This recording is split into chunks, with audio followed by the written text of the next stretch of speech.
ہم آپ سے گزارش کرتے ہیں کہ اس چینل کو آپ ضرور سبسکرائب کریں اور اپنے فرینڈز کے ساتھ ان ویڈیوز کو ضرور شیئر کریں تاکہ اہل بیت کا پیغام زیادہ سے زیادہ جوانوں تک پہنچ سکے۔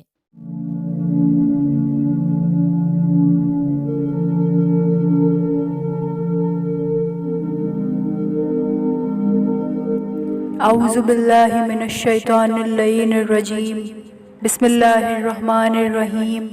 16 تم گواہی کو نہ چھپاؤ، اور جو چھپائے گا تو بے شک اس کا دل گناہ گار ہے، اور تم لوگ جو کرتے ہو خدا اس کو خوب جانتا ہے۔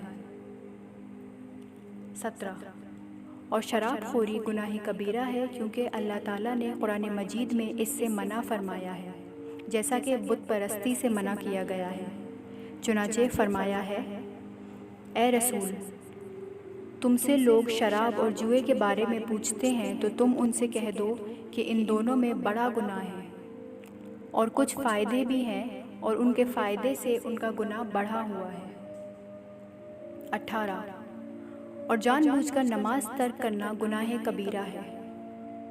19 یا بعض ضروریات دین جو کہ اللہ تعالیٰ نے واجب قرار دی ہیں عمدن ترک کرنا گناہ کبیرہ میں سے ہے، چونکہ حضرت رسول خدا صلی اللہ علیہ وآلہ وسلم نے فرمایا، جو کوئی جان بوجھ کر نماز چھوڑ دے تو یقیناً خداوند عالم اور اس کے رسول کی امان سے خارج ہے۔ 20 یعنی عہد شکنی گناہ کبیرہ میں شمار ہے، جس کے بارے میں اللہ تعالیٰ فرماتا ہے، اور وہ لوگ جو خدا سے عہد و پیمان کو پورا کرنے کے بعد توڑ ڈالتے ہیں۔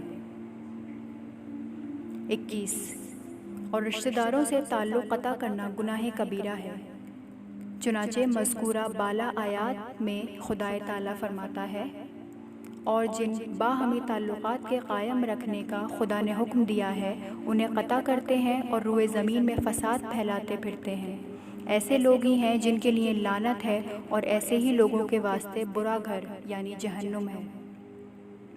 جب حضرت ابی عبداللہ جعفر صادق علیہ السلام نے گناہان کبیرہ بیان کر کے اپنے کلام اختتام تک پہنچایا تو راوی عمرو بن عبید فریاد و بکا کے ساتھ یہ کہتا ہوا باہر نکل گیا، یقیناً ہلاکت میں پڑ گیا وہ شخص جو اپنی رائے سے کچھ کہے اور آپ حضرات کے علم و فضل سے انکار کرے۔ پہلی روایت یہیں پر اختتام پر پہنچی۔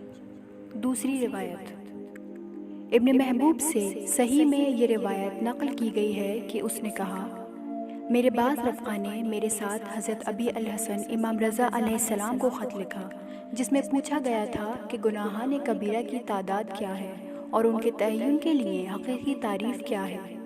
آن حضرت نے یوں تحریر فرمایا، گناہان کبیرہ وہ گناہ ہیں جن کے مرتکب ہونے والے شخص کے لیے وعدہ آتش دیا گیا ہے، اگر کسی مومن نے ان سے پرہیز کیا اور توبہ کی تو اللہ تعالیٰ اس کے گناہ محو کر دیتا ہے۔ جن گناہوں پر عذاب کا وعدہ ہے وہ 7 ہیں۔ پہلا، کسی کو جان سے مارنا جبکہ شرعاً اس کا قتل حرام ہو۔ دوسرا، اور والدین کا عاق ہونا۔ تیسرا، سود کھانا۔ چوتھا، ہجرت کرنے کے بعد دوبارہ جاہلیت کی طرف پلٹنا۔ پانچواں، پاک دامن عورت پر زنا کی تہمت لگانا۔ چھٹا، مال یتیم کھانا۔ اور ساتواں، محاذ جنگ سے فرار ہو جانا۔ یہاں تک ابن محبوب کی روایت ختم ہوئی۔ تیسری روایت ابی سامت نے حضرت ابی عبداللہ امام جعفر صادق علیہ السلام سے نقل کیا ہے کہ آپ نے فرمایا، گناہان کبیرہ میں سب سے بڑا گناہ اللہ تعالیٰ کے لیے شریک بنانا، دوسرا جس کے قتل کو اللہ تعالیٰ نے حرام قرار دیا ہے اسے جان سے مار دینا مگر وہ شخص جو کہ از روئے شریعت واجب القتل ہو، تیسرا یتیموں کا مال کھانا، چوتھا والدین کا عاق کرنا، پانچواں پاک دامن عورتوں پر زنا کی تہمت لگانا، چھٹا محاذ جنگ سے بھاگ جانا، اور ساتواں خدائے بزرگ و برتر کی جانب سے اتاری ہوئی ضروریات دین سے انکار کرنا۔ عبد الرحمن ابن کثیر نے آن حضرت سے یہ روایت نقل فرمائی ہے کہ ہم اہل بیت کے حقوق سے انکار گناہ کبیرہ ہے، اور ابی خدیجہ نے آن حضرت سے یہ روایت بھی نقل کی ہے کہ آپ نے فرمایا، اللہ تعالیٰ اور رسول اکرم صلی اللہ علیہ وآلہ وسلم اور اوصیاء کرام پر جھوٹ باندھنا گناہان کبیرہ میں شمار ہے۔